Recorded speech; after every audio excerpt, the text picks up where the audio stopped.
ಅದೆಷ್ಟು ಲಕ್ಷ ಜನ ಇಲ್ಲಿ ಈ ರಸ್ತೆಯಲ್ಲಿ ಓಡಾಡುವಂತವರು ನೋವು ಅನುಭವಿಸಿದ್ದಾರೋ, ಗೋಳು ಅನುಭವಿಸಿದ್ದಾರೋ. ಇಲ್ಲೇ ಪಕ್ಕದಲ್ಲಿರುವಂತ ಸೆಂಟ್ ಜಾನ್ಸ್ ಆಸ್ಪತ್ರೆಗೆ ಪೇಷಂಟ್ನ ಕರ್ಕೊಂಡು ಹೋಗುವಾಗ ಅಲ್ಲಿಗೆ ತಕ್ಷಣ ಸಮಯಕ್ಕೆ ಸರಿಯಾಗಿ ಹೋಗ್ಲಾರ್ದೆ ಅದೆಷ್ಟು ಗಲಿಬಿಲಿ ಆಗಿದ್ದಾರೋ, ಅದೆಷ್ಟು ಲಕ್ಷ ಜನ ಶಾಪ ಹಾಕಿದಾರೋ ಗೊತ್ತಿಲ್ಲ ಕಳೆದ 9 ವರ್ಷಗಳಿಂದ. ಬಂಧುಗಳೇ ನಮಸ್ಕಾರ, ನಾನು ರವಿಕೃಷ್ಣ ರೆಡ್ಡಿ, ಕರ್ನಾಟಕ ರಾಜ್ಯ ಸಮಿತಿ ಪಕ್ಷದ ಗೌರವಾಧ್ಯಕ್ಷ. ಇವತ್ತು 9/5/2023 ಮೇ 2026 9ನೇ ತಾರೀಕು ನನ್ನ ಜೊತೆಗೆ ನಮ್ಮ ಪಕ್ಷದ ಉಪಾಧ್ಯಕ್ಷರಾದಂತಹ ಮಂಜುನಾಥ್ ಅವರು ಸೇರಿದಂತೆ ಬೆಂಗಳೂರು ನಗರ ಘಟಕದ ದಕ್ಷಿಣ ಘಟಕದ ಅಧ್ಯಕ್ಷರಾದಂತಹ ಧನಂಜಯ್ ರಾಮರೆಡ್ಡಿ ಅವರು ಸೇರಿದಂತೆ ಹಲವಾರು ಮುಖಂಡಗಳು ಇಲ್ಲಿ ನಮ್ಮ ಜೊತೆಗಿದ್ದಾರೆ. ನಾವಿರುವಂತಹದ್ದು ಇದು ಹೊಸೂರು ರಸ್ತೆ, ಬೆಂಗಳೂರಿನ ಪ್ರಖ್ಯಾತ ಆಸ್ಪತ್ರೆಗಳಲ್ಲಿ ಒಂದಾದಂತಹ ಸೆಂಟ್ ಜಾನ್ಸ್ ಆಸ್ಪತ್ರೆ. ಇದು ಇಲ್ಲಿ ಸೆಂಟ್ ಜಾನ್ಸ್ ಆಸ್ಪತ್ರೆ ಇಲ್ಲಿ ಚೆಕ್ ಪೋಸ್ಟ್ ಅಂತ ಮೊದಲು ಬೆಂಗಳೂರಿನ ಬಹುತೇಕ ಹೊರವಲಯ 40 ವರ್ಷಗಳ ಹಿಂದೆ ಬೆಂಗಳೂರಿಗೆ ಎಂಟರ್ ಆಗುವಾಗ ಮತ್ತೆ ಬೆಂಗಳೂರಿನಿಂದ ಹೊರಗೆ ಹೋಗುವಾಗ ಈ ಗೂಡ್ಸ್ ವೆಹಿಕಲ್ಸ್ ಏನಾದ್ರು ಇದನ್ನ ಸಾಮಾನುಗಳನ್ನ ತುಂಬಿಕೊಂಡು ಹೋಗ್ತಾ ಇದ್ರೆ ಆ ವೆಹಿಕಲ್ಸ್ ಅವರು ಟ್ಯಾಕ್ಸ್ ಕಟ್ಟಿದಾರೋ ಇಲ್ವೋ ಅನ್ನೋದಕ್ಕೆ ಚೆಕ್ ಮಾಡ್ತಾ ಇದ್ದಂತಹ RTO ಚೆಕ್ ಪೋಸ್ಟ್ ಇಲ್ಲಿಂದ ಅರ್ಧ ಕಿಲೋಮೀಟರ್ ದೂರದಲ್ಲಿ. ಆ ಚೆಕ್ ಪೋಸ್ಟ್ ಪಕ್ಕದಲ್ಲೇ ಇರುವಂತಹದ್ದು ಸೆಂಟ್ ಜಾನ್ಸ್ ಆಸ್ಪತ್ರೆ. ಇವತ್ತು ಇದು ಸೆಂಟ್ ಜಾನ್ಸ್ ಆಸ್ಪತ್ರೆ ಇದ್ದಾಗ ಇದೆಲ್ಲ ಪ್ರತಿಷ್ಠಿತ ಕೋರಮಂಗಲ ಈ ಪ್ರದೇಶದಲ್ಲಿ. ಇಲ್ಲಿಂದ ಆ ಕಡೆ ತೋರಿಸ್ರಪ್ಪ, ಇಲ್ಲಿಂದ ಸರಿಯಾಗಿ ಒಂದು 200-250 ಮೀಟರ್, 1/4 ಕಿಲೋಮೀಟರ್ ಇಲ್ಲ, ಆ ಮರಗಳ ಹಿಂಭಾಗದಲ್ಲಿ ಒಂದು ದೊಡ್ಡ ಕಟ್ಟಡ ಇದೆ. ಹೇಗೆ ನಮ್ಮ ಕರ್ನಾಟಕ ರಾಜ್ಯ ಸರ್ಕಾರದ ಅನೇಕ ಇಲಾಖೆಗಳು ವಿಧಾನಸೌಧದ ಪಕ್ಕದಲ್ಲಿರುವಂತಹ ಮಲ್ಟಿ ಸ್ಟೋರಿ ಬಿಲ್ಡಿಂಗ್ ಅನ್ನುವಂತಹ ಕಟ್ಟಡದಲ್ಲಿ ಕಾರ್ಯನಿರ್ವಹಿಸುತ್ತವೋ ಅದೇ ತರೀಕೆ ನಮ್ಮ ಭಾರತ ಸರ್ಕಾರದ ಒಕ್ಕೂಟ ಸರ್ಕಾರದ ಅನೇಕ ಕಚೇರಿಗಳಿರುವಂತಹ ಕಟ್ಟಡ ಅದು ಕೇಂದ್ರೀಯ ಸದನ. ಅದಾದ್ಮೇಲೆ ಅಲ್ಲೇ ಅದೆಲ್ಲನೂ ಮಡಿವಾಳಕ್ಕೆ ಸೇರಿರುವಂತಹದ್ದು. ಮಡಿವಾಳದ ಮಸೀದಿ ಎದುರು ಅಯ್ಯಪ್ಪ ಸ್ವಾಮಿ ದೇವಸ್ಥಾನ, ಸ್ವಲ್ಪ ಮುಂದಕ್ಕೆ ಇಲ್ಲಿ ಕೇಂದ್ರೀಯ ಸದನ, ಕೇಂದ್ರ ಸರ್ಕಾರದ ಇದನ್ನು ಕಚೇರಿಗಳಿರುವಂತಹ ಜಾಗ. ಇದು HSR ಲೇಔಟ್ಗೆ ಹೋಗುವಂತಹ ಸರ್ಜಾಪುರಕ್ಕೆ ಹೋಗುವಂತಹ ರಸ್ತೆ. ಇಲ್ಲಿಂದ ಇನ್ನೊಂದು 300 ಕಿಲೋಮೀಟರ್ಗೆ ಇಲ್ಲೇ ಹೀಗೆ ನೇರವಾಗಿ ಏರಿಯಲ್ ಡಿಸ್ಟೆನ್ಸ್ ಅಲ್ಲಿ ಒಂದು 300 ಆಗುತ್ತೆ. ಈಗ ಹೋದ್ರೆ ಒಂದು ಅರ್ಧ ಕಿಲೋಮೀಟರ್ ಆಗುತ್ತೆ, ಇಲ್ಲಾಂದ್ರೆ ಒಂದು 400 ಮೀಟರ್ ಆಗುತ್ತೆ. ಅದು ಹೊಸೂರು ರಸ್ತೆ, ಬೆಂಗಳೂರಿನಿಂದ ಇಲ್ಲಿಂದ ಲಾಲ್ಬಾಗಿಂದ ಆ ಕಡೆಯಿಂದ ಬರುವಂತಹ ಅಥವಾ MG ರೋಡ್ ಕಡೆಯಿಂದ ಬ್ರಿಗೇಡ್ ರೋಡ್ ಮೂಲಕ ಬರುವಂತಹ ಹೊಸೂರು ರಸ್ತೆ. ಇಂತಹ ಜಾಗದಲ್ಲಿ 2017ರಲ್ಲಿ ಈ ಕಾಮಗಾರಿ ಶುರುವಾಯಿತು. 207 ಕೋಟಿ ರೂಪಾಯಿ, 207 ಕೋಟಿ ರೂಪಾಯಿಗೆ 2017ರಲ್ಲಿ ಶುರುವಾದಂತಹ ಕಾಮಗಾರಿ ಇದು. ಸ್ನೇಹಿತರೆ, ಬಂಧುಗಳೇ ನೋಡಿ, ಈ ಹೊತ್ತಿಗೂ ಇದು ಮುಕ್ತಾಯ ಆಗಿಲ್ಲ. ಯಾಕಂದ್ರೆ ಬಿಡ್ರೆ ನಾವು ಹೋಗ್ಲಿ, ಅವ್ರು ಸಿಗ್ನಲ್ ಬಂದ್ಮೇಲೆ ಅವರು ಈ ಹೊತ್ತಿಗೂ ಈ ಕಾಮಗಾರಿ ಮುಕ್ತಾಯವಾಗಿಲ್ಲ. ಜನರ ದುಡ್ಡು, ಯಾರಪ್ಪನ ದುಡ್ಡು ಅಲ್ಲ. ಪೆಟ್ರೋಲ್ ಹಾಕ್ಸೋನು, ಗ್ಯಾಸ್ ಹಾಕ್ಸೋನು, ಗಾಡಿ ತಗೊಳ್ಳೋನು, ನಮ್ಮ ಫೋನ್ ಬಳಸೋರು ಪ್ರತಿಯೊಬ್ಬರು ನಾವು ಕಟ್ಟಿದ ತೆರಿಗೆ ಹಣದಲ್ಲಿ ಸತತವಾಗಿ 9 ವರ್ಷಗಳಿಂದ ಬಹುಶಃ ಕರ್ನಾಟಕದ ಇತಿಹಾಸದಲ್ಲಿ ಅತ್ಯಂತ ಸುದೀರ್ಘ ಕಾಲದ ಕಾಮಗಾರಿ ಆಗ್ತಾ ಇರುವಂತಹ ಹೋಗೋಣ ಫ್ಲೈಓವರ್ ಇದರ ಹೆಸರು ಈಜಿಪುರ ಮೇಲ್ಸೇತುವೆ. ಇಲ್ಲಿ ಕೇಂದ್ರೀಯ ಸದನದಿಂದ ಹಿಡ್ಕೊಂಡು, ಮಡಿವಾಳದ ಕೇಂದ್ರೀಯ ಸದನದಿಂದ ಹಿಡ್ಕೊಂಡು 2.25 ಕಿಲೋಮೀಟರ್ ಉದ್ದ ಈಜಿಪುರ ಇದತ್ರ ಈಜಿಪುರ ಇನ್ನರ್ ರೋಡ್ಗೆ ಕೇವಲ 2 ಕಿಲೋಮೀಟರು 300 ಮೀಟರ್, 2.3 ಕಿಲೋಮೀಟರ್ ಉದ್ದದ ಫ್ಲೈಓವರ್ ಇದು. ಆಗ್ಲೇ ಹೇಳ್ದಂಗೆ ಬಹುಶಃ ಕರ್ನಾಟಕದ ಇತಿಹಾಸದಲ್ಲಿಯೇ ಇಷ್ಟು ಸುದೀರ್ಘವಾದ, ಇಷ್ಟು ಕೇವಲ ಪುಟ್ಗೋಸಿ 2 ಕಿಲೋಮೀಟರ್ ದೂರದ ಫ್ಲೈಓವರು ಇಷ್ಟು ದೊಡ್ಡ ಮೊತ್ತದಲ್ಲಿ ಇಷ್ಟು ದಿನಗಳ ಕಾಲ ಕಾಮಗಾರಿ ಆಗ್ತಿರುವಂತಹ ಉದಾಹರಣೆನೇ ಇಲ್ಲ. ಲಕ್ಷಾಂತರ ಜನ ಈ ಕಡೆ ಇಂದಿರಾನಗರಕ್ಕೆ ಯಾವ್ದದು ಏರ್ಪೋರ್ಟ್, ಹಳೆ airport, old Madras road, Indiranagar, ಅಲ್ಲೆಲ್ಲ ಹೋಗುವಂತ ಜನ ಇದೇ ಮಾರ್ಗವನ್ನ ಬಳಸಿ ಹೋಗುವಂತ ಲಕ್ಷಾಂತರ ಜನ. ಇಲ್ಲಂತೂ ಬೆಂಗಳೂರಿನಲ್ಲಿ ಬಹುಶಃ ಯಾವ್ದದು ಸಿಲ್ಕ್ ಬೋರ್ಡ್ ಬಿಟ್ರೆ ಎರಡನೇ ಅತ್ಯಂತ ಕುಖ್ಯಾತಿ ಪಡೆದಿರೋದು ಅಂದ್ರೆ ಸೋನಿ ಸಿಗ್ನಲ್. ಆ ಕೋರಮಂಗಲದಲ್ಲಿರುವಂತಹ ಸೋನಿ ಸಿಗ್ನಲ್ ನ ಟ್ರಾಫಿಕ್, ಆ ಸೋನಿ ಸಿಗ್ನಲ್ ಟ್ರಾಫಿಕ್ ನ ಅದು ಮ್ಯಾನೇಜ್ ಮಾಡಬೇಕು. ಹಾಗಾಗಿ ಅಲ್ಲಿ ಜನ ಏನು 15 ನಿಮಿಷ 20 ನಿಮಿಷ ಟ್ರಾಫಿಕ್ ಅಲ್ಲಿ ತಗಲಾಕೊಳ್ತಾರೆ. ಅಂತೇನೆ ಈ ಫ್ಲೈಓವರ್ ಇವತ್ತಲ್ಲ, 2015-16ರಲ್ಲಿ ಯೋಚನೆ ಮಾಡಿ 2017ರಲ್ಲಿ ಸಿಂಪ್ಲೆಕ್ಸ್ ಇನ್ಫ್ರಾಸ್ಟ್ರಕ್ಚರ್ ಅನ್ನುವಂತಹ ಆಂಧ್ರ ಮೂಲದ ಕಂಪನಿಗೆ ಗುತ್ತಿಗೆ ಕೊಟ್ಟಿದ್ರು. ಯಾವಾಗ 2017 ಮೇನಲ್ಲಿ, ಏಪ್ರಿಲ್ ಅವರು 4 ವರ್ಷ ಕೆಲಸ ಮಾಡಿದ್ರು. 4 ವರ್ಷ ಕೆಲಸ ಮಾಡಿ ಕೇವಲ 4 ವರ್ಷ ಅಲ್ಲ, ಸುಮಾರು 6 ವರ್ಷ ಕೆಲಸ, 22 ತನಕ 4 ವರ್ಷ ಕೆಲಸ ಮಾಡಿ ಕೇವಲ 42% ಮಾತ್ರ ಕಾಮಗಾರಿ ಪೂರ್ತಿ ಮಾಡಿದ್ರು. ಆ ಸಂದರ್ಭದಲ್ಲಿ ಇಲ್ಲೆಲ್ಲ ನಾವು ನೋಡಿದ್ರೆ ಹೋಗ್ತಾ ಇದ್ರೆ ಗೊತ್ತಾಗುತ್ತೆ, ಆ ಸಂದರ್ಭದಲ್ಲಿ ಜನ ಪಟ್ಟ ಪಡಿಪಾಡಲು ಅಷ್ಟಿಷ್ಟಲ್ಲ. ಯಾಕಂದ್ರೆ ಅವರು ಕಾಮಗಾರಿ ಮಾಡಬೇಕು ಅಂದ್ರೆ ರಸ್ತೆ ಚಿಕ್ಕದಾಗುತ್ತೆ ಅಂತಲ್ಲಿ ದೊಡ್ಡದಾಗಿ ಅಡ್ಡ ಹಾಕ್ತಾರೆ. ಜನ ಮೊದಲಿಗಿಂತ ಕಡು ಕಷ್ಟಗಳನ್ನ ಅನುಭವಿಸಿದ್ರು.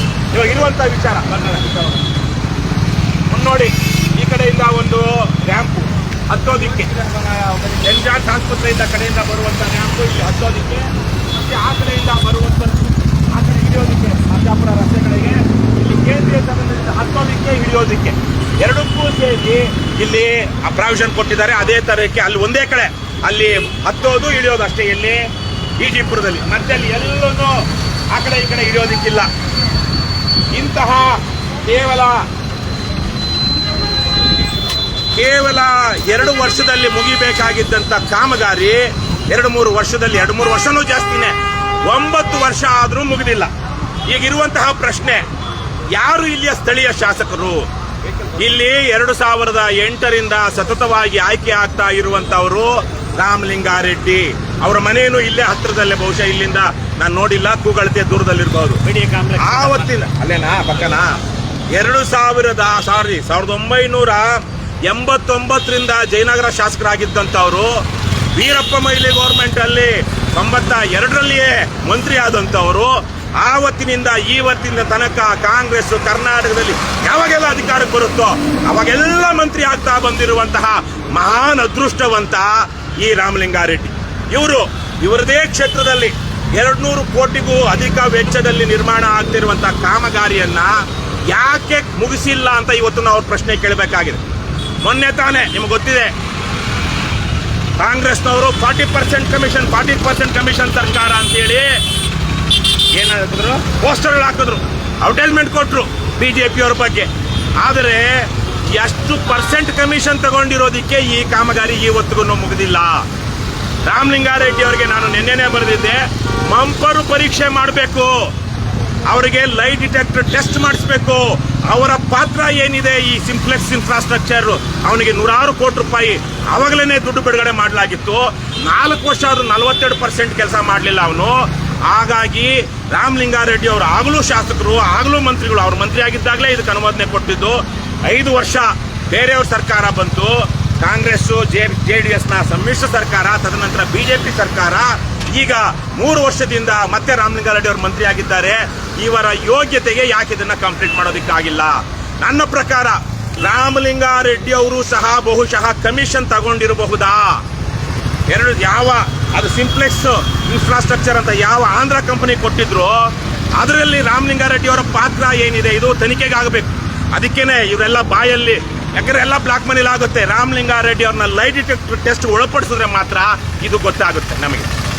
ಇವಾಗ ಅದಾದ ನಂತರ ಅವರು 4 ವರ್ಷ ಏನೂ ಮಾಡದೆ ನಮ್ಮ ಕೈಲಿ ಆಗೋದಿಲ್ಲ, ನಮಗಿದು ನಷ್ಟದ ಬಾಬತ್ತು, ಇದು ನಷ್ಟದ ಬಾಬತ್ತು ನಮಗೆ ಅಂತೇಳಿ ಆಂಧ್ರ ಮೂಲದ ಕಂಪನಿ ಕೆಲಸನೇ ಬಿಟ್ಬಿಟ್ಟು ಹೊರಟೋಯ್ತು.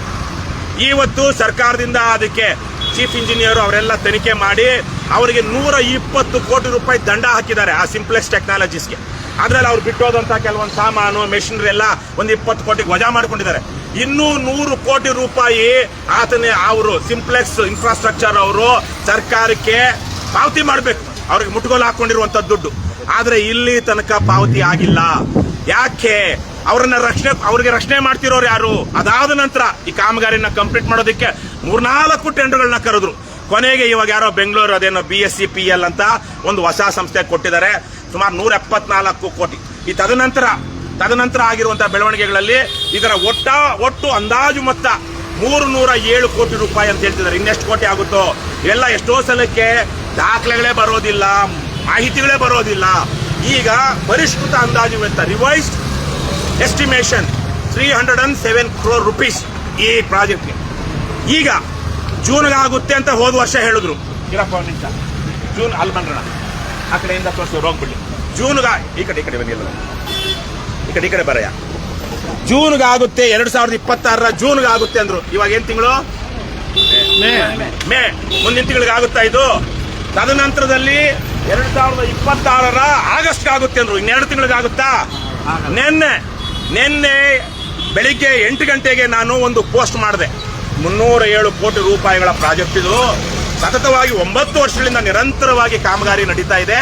ಈ ಜಗತ್ಪ್ರಸಿದ್ಧ ಮೇಲ್ಸೇತುವೆ ಯಾಕೆ ಈ ತರಹಕ್ಕೆ ಕಾಮಗಾರಿ ಇಷ್ಟು ನಿಧಾನವಾಗಿದೆ, ಇಷ್ಟು ದಾಖಲೆ ಸಮಯ ತೆಗೆದುಕೊಂಡಿದೆ, ಇದ್ರ ಬಗ್ಗೆ ಹೋಗಿ ನಾಳೆ ನಾನು KRS ಪಕ್ಷದ ಸೈನಿಕರ ಜೊತೆಗೆ ಹೋಗಿ ಸ್ಥಳ ಪರಿಶೀಲನೆ ಮಾಡ್ತೀನಿ ಅಂತ ನೆನ್ನೆ ಬೆಳಿಗ್ಗೆ ಪೋಸ್ಟ್ ಹಾಕದೆ ಫೇಸ್ಬುಕ್ ಅಲ್ಲಿ.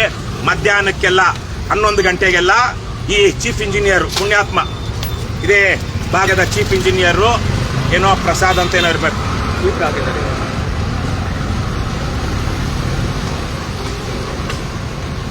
ಯಾರಪ್ಪ ಪುಣ್ಯಾತ್ಮನ ಹೆಸರು ಇಲ್ಲೆಲ್ಲೋ ಇತ್ತಲ್ಲ, ಏನೋ ಪ್ರಸಾದ್ ಅಂತ. ಈಗ ಆಗ್ಲೇ ಬೇರೆ ಪೇಪರಲ್ಲಿ ನೋಡಿದೆ, ಈ ಪೇಪರಲ್ಲಿ ಇಲ್ಲ. ಅದರಲ್ಲಿ ಇಲ್ಲಿನ ಇಂಜಿನಿಯರ್, ಇದರದ ಉಸ್ತುವಾರಿ ನೋಡ್ತಾ ಇರುವಂತ ಇಂಜಿನಿಯರ್ ಹೇಳಿದ್ದಾರೆ ಇದು ಅಕ್ಟೋಬರ್ಗೆ ಆಗುತ್ತೆ.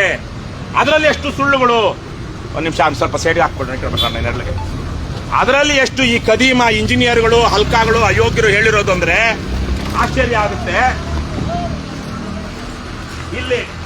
ಅಲ್ಲಿ ಹೋಗೋದಾಗ ತೋರಿಸ್ತೀನಿ. ಒಂದು ಪಿಲ್ಲರ್ಗೂ ಇನ್ನೊಂದು ಪಿಲ್ಲರ್ಗೂ ಮಧ್ಯದಲ್ಲಿ 10 ಸ್ಪ್ಯಾನ್ಸ್ ಬರುತ್ತೆ, ಅಡ್ಡಡ್ಡ ರಸ್ತೆ ನಿರ್ಮಾಣ ಮಾಡುವಂಥದ್ದು. ಅದರಲ್ಲಿ ಅವ್ರು ಹೇಳ್ತಾರೆ 762 ಸೆಗ್ಮೆಂಟ್ಸ್ ಈ ತರಕ್ಕೆ ಆ ತರ ಅಡ್ಡಡ್ಡ ಬರುವಂತವು. 768ರಲ್ಲಿ ಕೊಟ್ಟಿರೋದು ಪತ್ರಿಕೆಗಳು ಅವರು ಆಗಲಿ, ಅಲ್ಲಿ ಅವರು ಪ್ಲಸ್ ಮೈನಸ್ ಕಾಗುಣಿತಾನೆ ಅಲ್ಲ, ಗುಣಾಕಾರ ಭಾಗಾಕಾರ ಅಂಕಗಣಿತಾನೆ ತಿಳಿದೇ ಇರುವಂತವ್ರು ನಮ್ಮ ಮಾಧ್ಯಮದವರು ಇರಬಹುದು. ಈ ಅಧಿಕಾರಿಗಳಂತೂ ಬದ್ಮಾಶ್ಗಳು. 762 ಸೆಗ್ಮೆಂಟ್ಗಳಲ್ಲಿ 728 ಕಂಪ್ಲೀಟ್ ಆಗಿದೆ. ಅಂದ್ರೆ ಎಷ್ಟಾಯ್ತು? ಇನ್ನು ಬಾಕಿ ಇರುವಂತದ್ದು 38, 48, 58, 34 ಸೆಗ್ಮೆಂಟ್ಗಳು ಮಾತ್ರ ಬಾಕಿ ಇದೆ. ಆದ್ರೆ ಏನ್ ಹೇಳ್ತಾರೆ, ಇನ್ statement the GBA said 728 of the 762 segments had already been cast as ready ಆಗಿದೆ, while only 15 spans remain to be erected. ಯಾವುದು 15 ಸ್ಪ್ಯಾನ್ಸ್? ಅದು 1, 2, 3, 4, 5, 6, 7, 8, 9, 10 ಈ ತರಕ್ಕಿರೋದಾ, ಅಥವಾ ಆ 762 ನಲ್ಲಿ 728 ಕಂಪ್ಲೀಟ್ ಆಗಿದೆ ಅಂತಾರಲ್ವಾ, ಆ ತರಹದ ಮಧ್ಯ ಬರುವಂತ ಸ್ಪ್ಯಾನ್ಸ್ 34 ಕಂಪ್ಲೀಟ್ ಆಗಿದೆ, ರೆಡಿ ಆಗಿದೆ. ಅದರಲ್ಲಿ 15 ಮಾತ್ರ ನಿಲ್ಲಿಸಬೇಕಾಗಿದೆ, 34 ಬಾಕಿ ಇದೆ, 15 ನಿಲ್ಲಿಸಬೇಕಾಗಿದೆ ಅಂತಾರೆ. ಯಾವ ತರದ್ದು ಇದು? ಏನೋ 15 ಇನ್ನೂ ರೆಡಿ ಆಗಬೇಕಾಗಿದೆ, 34 ಇನ್ನೂ ಹಾಕಬೇಕಾಗಿದೆ ಅಂದ್ರೆ ಅದಕ್ಕೆ ಅರ್ಥ ಎಷ್ಟು ಗ್ರಾಮ್ಯಾಟಿಕಲ್ ಫ್ಯಾಕ್ಚುಯಲ್ ಎರರ್ ಇದರಲ್ಲಿದೆ ಅಂದ್ರೆ ನಮ್ಮ ಪತ್ರಕರ್ತರು ಸಹ ಅದನ್ನ ನೋಡದೆ ಪಬ್ಲಿಷ್ ಮಾಡ್ಬಿಡ್ತಾರೆ. 728 of the 762 segments had already been cast, while only 15 spans remain to be erected. ಅರ್ಥನೇ ಇಲ್ಲ ಅದಕ್ಕೂ ಇದಕ್ಕೂ. ಈಗ ದೊಡ್ಡದಾಗಿ GBA sets October target for Ejipura flyover. ಇದು ಇವತ್ತೇನಪ್ಪ, May 9, June, July, August, September, October, 5 ತಿಂಗಳು. 5 ತಿಂಗಳಲ್ಲಿ ನಾನು ಇವತ್ತು ಆ BBMP ಅವರಿಗೆ, GBAದವರಿಗೆ ಅಥವಾ ರಾಮಲಿಂಗಾರೆಡ್ಡಿಗೆ ಚಾಲೆಂಜ್ ಮಾಡ್ತಾ ಇದ್ದೀನಿ. ಇದೇ 2026 ಅಕ್ಟೋಬರ್ ಒಳಗಡೆ ನೀವು ಇದನ್ನೇನಾದ್ರೂ ಕಂಪ್ಲೀಟ್ ಮಾಡಿದ್ರೆ ನಾನು ಒಂದು ದಿವಸ ಉಪವಾಸ ಇರ್ತೀನಿ. 24 ಗಂಟೆ ಉಪವಾಸ ಇದ್ದು 24 ಗಂಟೆ ಮೌನ ಆಚರಿಸಿ ನಾನು ನಿಮ್ಮನ್ನ ಕ್ಷಮೆ ಕೇಳಿ ಪ್ರಾಯಶ್ಚಿತ್ತ ಅನುಭವಿಸ್ತೀನಿ. ನಿಮ್ಮ ಯೋಗ್ಯತೆಗೆ ಇದನ್ನ ಅಕ್ಟೋಬರ್ ಒಳಗಡೆ ಮುಗಿಸಿದ್ರೆ ನಿಮ್ಮ ಯೋಗ್ಯತೆಗೆ ನಾನು ಶಬಾಷ್ ಅಂತ ಹೇಳಿ ಒಂದು ದಿವಸ ಮೌನ ವ್ರತ ಮತ್ತು ಉಪವಾಸ ಮಾಡಿ ನನ್ನ ನಾನೇ ದಂಡಿಸ್ಕೊಂಡು ಪ್ರಾಯಶ್ಚಿತ್ತ ಅನುಭವಿಸ್ತೀನಿ. ಏನು ಸುಳ್ಳುಗಳು ಹೇಳ್ಕೊಂಡು ಬಂದಿದ್ದೀರಾ ನೀವು, ಏನೇನು ಮೋಸ ಮಾಡ್ಕೊಂಡು ಬಂದಿದ್ದೀರಾ. ಅದರಲ್ಲಿ ಒಂದು ಆಡಿಟ್ ರಿಪೋರ್ಟ್ ಇದೆ, ಒಂದು ದಿ ಫೈಲ್ ಅಲ್ಲಿ ಬಂದಿದೆ. ಇದು ವಿವರವಾಗಿ ಆಡಿಟ್ ರಿಪೋರ್ಟ್ ಅಲ್ಲಿ ಅವು ಯಾವುದೋ ಕಾಮಗಾರಿ ಇವು ಏನ್ ಮಧ್ಯದಲ್ಲಿ ಹಾಕ್ತಾರಲ್ವಾ, ಅದು ಕಳಪೆ ಕಾಮಗಾರಿ ಆಗಿದೆ, ಸೀಳು ಬಿಟ್ಟಿದೆ ಅಂತ ಹೇಳ್ತಾರೆ. ಅದನ್ನ ಗಮನಿಸಿಕೊಂಡು ಯಾರೋ ಪುಣ್ಯಾತ್ಮರು ಯಾವುದೋ ಫೋಟೋ ಹಾಕಿದ್ರೆ ಕೋರಮಂಗಲ ಪೊಲೀಸ್ ಸ್ಟೇಷನ್ ಅಲ್ಲಿ FIR ಆಗುತ್ತಂತೆ. ಇವ್ರು ಯಾರು ಹೊಸದಾಗಿ ಬಂದಿರೋ ಈ PSCPL ಇನ್ಫ್ರಾಸ್ಟ್ರಕ್ಚರ್ಸ್ ಅಂತ ಏನು ಹೊಸದಾಗಿ ಇವಾಗ ಈ ಗುತ್ತಿಗೆ ಮಾಡ್ತಾ ಇದ್ದಾರೆ, ಅವ್ರು ಹಾಕ್ತಾರೆ. ಇದು ನಮಗೆ ಕೆಟ್ಟ ಹೆಸರು ತರುವಂತದ್ದು ಅಂತ. ಆದರೆ ಆ ಸಿಂಪ್ಲೆಕ್ಸ್ ಇನ್ಫ್ರಾಸ್ಟ್ರಕ್ಚರ್ ಅವರು ಮಾಡಿದ್ದಂತಹ, ನಿಲ್ಲಿಸಿದ್ದಂತಹ ಆ ರಸ್ತೆಗೆ ಹಾಕಿದ್ದಂತಹ ಏನೋ ಸ್ಪ್ಯಾನೋ ಅಥವಾ ಏನಂತಾರೋ ಅದು ಗೊತ್ತಿಲ್ಲ, ಅದು ಸೀಳು ಬಿಟ್ಟಿದೆ ಅಂತೇಳಿ ಸರ್ಕಾರಿ ದಾಖಲೆ ಲೆಕ್ಕ ಪರಿಶೋಧಕರು, ಆಡಿಟರ್ಸು 2024 ಅವಧಿಗೆ ಕೊಟ್ಟಿರುವಂತಹ ಆಡಿಟ್ ರಿಪೋರ್ಟ್ ಅಲ್ಲಿ ಇದೆ. ನಾನು ಮೊನ್ನೆ ತಾನೇ ಅದನ್ನ ನೋಡಿ ಒಂದು ಕಾರ್ಯಕ್ರಮವನ್ನು ಸಹ ಅದ್ರ ಬಗ್ಗೆ ಮಾಡಿ ಬಂದಿದ್ದೀನಿ. ಇಷ್ಟು ಈ ಮಟ್ಟಿನ ಕಳಪೆ ಕಾಮಗಾರಿ. ಜನರಂತೂ ಅಷ್ಟಿಷ್ಟು ಆಗ್ಲೇ ಹೇಳಿದಾಗೆ ಲಕ್ಷಾಂತರ ಜನ ಯಾವ್ದು ಸರ್ಜಾಪುರ ರಸ್ತೆ ಬಳಸೋರು, ಈ ರಸ್ತೆ ಬಳಸೋರು, ಅಲ್ಲಿ ಸೋನಿ ಸಿಗ್ನಲ್ ಅಲ್ಲಿ ಸಿಕ್ಕಾಕೊಳ್ಳೋಂಥವ್ರು ಲಕ್ಷಾಂತರ ಜನ ಅಲ್ಲ, ಲಕ್ಷಾಂತರ ವಾಹನಗಳು ಓಡಾಡುವಂತಹ ರಸ್ತೆ ಇದು. ಲಕ್ಷಾಂತರ ವಾಹನಗಳು ಪ್ರತಿನಿತ್ಯ ಓಡಾಡುವಂತಹ ಬೆಂಗಳೂರಿನ ಅತ್ಯಂತ ಜನನಿಬಿಡ ಏನು ಟ್ರಾಫಿಕ್ ಇರುವಂತಹ ರಸ್ತೆಗಳಲ್ಲಿ ಇದು ಒಂದು. ಈ ಭಾಗದಲ್ಲಿ ಯಾವ್ದಾದ್ರು ಸಿಲ್ಕ್ ರೋಡ್ ಬಿಟ್ರೆ ಅತ್ಯಂತ ಕುಖ್ಯಾತಿ ಪಡೆದಿರೋದು ಅಂದ್ರೆ ಸೋನಿ ಸಿಗ್ನಲ್ ಜಂಕ್ಷನ್. 9 ವರ್ಷ ಅಂತಿಂತ ಮನುಷ್ಯ ಅಲ್ಲ ರಾಮಲಿಂಗಾರೆಡ್ಡಿ. 1989ರಲ್ಲಿ ಇದಾದವರು ಏನು ಶಾಸಕರಾದಂತವರು ಜಯನಗರ ವಿಧಾನಸಭಾ ಕ್ಷೇತ್ರಕ್ಕೆ. ತದನಂತರ ಕ್ಷೇತ್ರದ ಪುನರ್ವಿಂಗಡಣೆ ಆದಾಗ 2008ರಿಂದ ಸತತವಾಗಿ ಗೆದ್ದು ಬರ್ತಾ ಇರುವಂತವ್ರು. ಪ್ರತಿ ಕಾಂಗ್ರೆಸ್ ಸರ್ಕಾರದಲ್ಲೂ ಮಿನಿಸ್ಟರ್ ಆದಂತವ್ರು. ಪ್ರತಿ ಕಾಂಗ್ರೆಸ್ ಸರ್ಕಾರದಲ್ಲೂ 92ರಿಂದ ಈಚೆಗೆ ವೀರಪ್ಪ ಮೊಯ್ಲಿ ಗೌರ್ಮೆಂಟ್ ಅಲ್ಲಿ ಅದ್ಯಾವುದೋ ಜಾರ್ಖಂಡ್ ಮುಕ್ತಿ ಮೋರ್ಚಾ ಎಂಪಿಗಳಿಗೆ ದುಡ್ಡು ಕೊಡೋದ್ರಲ್ಲಿ ಇವ್ರದ್ದು ಮೇಲೂ ಸಿಬಿಐ ತನಿಖೆ ಆಗ್ತಾ ಇತ್ತು. ಹಾಗಾಗಿ ಪ್ರತಿ ಕಾಂಗ್ರೆಸ್ ಗೌರ್ಮೆಂಟ್ ಅಲ್ಲೂ ಮಿನಿಸ್ಟರ್ ಆದಂತವರು ಅವರ ಯೋಗ್ಯತೆಗೆ ಅವರದೇ ಕ್ಷೇತ್ರದಲ್ಲಿ ಅವರದೇ ಮುತುವರ್ಜಿಯಲ್ಲಿ ನಡೆದಿರುವಂತಹ ಕಾಮಗಾರಿ 9 ವರ್ಷ ಆದ್ರೂ ಪೂರ್ಣ ಆಗಿಲ್ಲ. 10 ವರ್ಷ ಆದ್ರೂ ಪೂರ್ಣ ಆಗುವ ಯಾವ ಲಕ್ಷಣವೂ ಕಾಣಿಸ್ತಾ ಇಲ್ಲ. ಈಗಾಗಲೇ ಅವ್ರು ಹೇಳಿದಾಗೆ ಆ ಮನುಷ್ಯ ಯಾರವರು ಸಾಧ್ಯ ಆದ್ರೆ ನೋಡ್ರಿ, ಅವ್ರು ಯಾರೋ ಪ್ರಜಾವಾಣಿ ಓಪನ್ ಮಾಡ್ರಪ್ಪ. ಪ್ರಜಾವಾಣಿಯಲ್ಲಿ ಈಜಿಪುರ ಅಂತ ಹೊಡೀರಿ. ಪ್ರಜಾವಾಣಿಯಲ್ಲಿ ಒಂದು ಸ್ಟೋರಿ ಇದೆ, ಇದ್ರಲ್ಲಿ ಅವ್ನು ಗೊತ್ತಿಲ್ಲ ನನಗೆ ಯಾರು ಇಂಜಿನಿಯರು. ಆ ಇಂಜಿನಿಯರ್ ಹೆಸರೇನದಿದ್ರೆ ಒಂದ್ಸಲ ಕೇಳೋಣ. ಇದರಲ್ಲಿ ಬರೀ ಅವರು ಇಶ್ಯೂಡ್ ಸ್ಟೇಟ್ಮೆಂಟ್ ಮಾತ್ರ ಅಂತಿದೆ. ನಿನ್ನೆ ನಾವು KRS ಪಕ್ಷದವ್ರು ಇಲ್ಲಿಗೆ ಬರ್ತೀವಿ ಅಂತೇಳಿ ನಾನು ಪೋಸ್ಟ್ ಹಾಕಿದ ಮೇಲೆ ಇದು ನಿನ್ನೆ ಮಧ್ಯಾಹ್ನಕ್ಕೆ ಬಿಡುಗಡೆ ಆಗಿರುವಂತಹ ಪೇಪರ್ ಸ್ಟೇಟ್ಮೆಂಟು. ಅದರಲ್ಲೂ ಇಷ್ಟೆಲ್ಲ ಸುಳ್ಳು ಮಾಹಿತಿ. ಅಕ್ಟೋಬರ್ಗೆ ಇದನ್ನೆಲ್ಲ ಕಂಪ್ಲೀಟ್ ಮಾಡ್ಬಿಡ್ತಾರಂತೆ ಇವರ ಯೋಗ್ಯತೆಗೆ. ಅದರ ಸುಳ್ಳು ಮಾಹಿತಿ, ಅದ್ರ ಜೊತೆಗೆ ಸುಳ್ಳು ಆಶ್ವಾಸನೆಗಳು ಇವರು ಈ ತರಕ್ಕೆ ಮಾಡ್ತಾ ರಾಜ್ಯದ ಜನರ ಕಷ್ಟಾರ್ಜಿತವಾದಂತಹ ತೆರಿಗೆ ಹಣವನ್ನ ಈ ಬದ್ಮಾಶ್ಗಳು, ಅಧಿಕಾರಿಗಳು, ಗುತ್ತಿಗೆದಾರರು ಅವನ್ಯಾವನೋ 120 ಕೋಟಿ ವಸೂಲಿ ಮಾಡಬೇಕು. ಅವನ್ಯಾವನ ಸಿಂಪ್ಲೆಕ್ಸ್ ಇನ್ಫ್ರಾಸ್ಟ್ರಕ್ಚರ್ ಅನ್ನುವಂಥವನಿಂದ 120 ಕೋಟಿನಲ್ಲಿ ಕೇವಲ ಅವನು ಬಿಟ್ಟೋಗಿದ್ದಂಥ ಸಾಮಾನುಗಳು ಅದಕ್ಕೆ ವಜಾ ಮಾಡ್ಕೊಂಡು ಇನ್ನೂ 100 ಕೋಟಿ ವಸೂಲಿ ಮಾಡಬೇಕು. ಯಾರು ಮಾಡ್ತಾರೆ? ಆ ಕಂಪನಿಗೂ ರಾಮಲಿಂಗಾರೆಡ್ಡಿ ಅವ್ರಿಗೂ ಇರುವಂತಹ ವ್ಯಾವಹಾರಿಕ ಅಥವಾ ಬೇರೆ ತರದ ಸಂಬಂಧಗಳೇನು, ಇದೆಲ್ಲ ನಾವು ಪ್ರಶ್ನೆ ಮಾಡಬೇಕಾಗಿದೆ. ಯಾರು ಮುಖ್ಯ ಇಂಜಿನಿಯರ್, ಈಜಿಪುರ ಮೇಲ್ಸೇತುವೆ ಯೋಜನೆಯ ಮುಖ್ಯ ಇಂಜಿನಿಯರ್ ರಾಘವೇಂದ್ರ ಪ್ರಸಾದ್ ಅಂತೆ. ರಾಘವೇಂದ್ರ ಪ್ರಸಾದ್ ಅವರು ನಿನ್ನೆ ಹೇಳಿರೋದ್ರಲ್ಲಿ ಇಷ್ಟೆಲ್ಲ ಹೇಳ್ತಾರೆ. ಆಗ ಅಕ್ಟೋಬರ್ಗೆ 728 ಸೆಗ್ಮೆಂಟ್ ಅಳವಡಿಕೆ, ಅದರಲ್ಲಿ ಬಾಕಿ 15 ಸ್ಪ್ಯಾನ್ಗಳ ಅಳವಡಿಕೆ. ಅಂದ್ರೆ ಅದೇ ಮೋಸ 15 ಅಂದ್ರೆ ಸ್ಪ್ಯಾನ್ಗಳ ಅಳವಡಿಕೆ.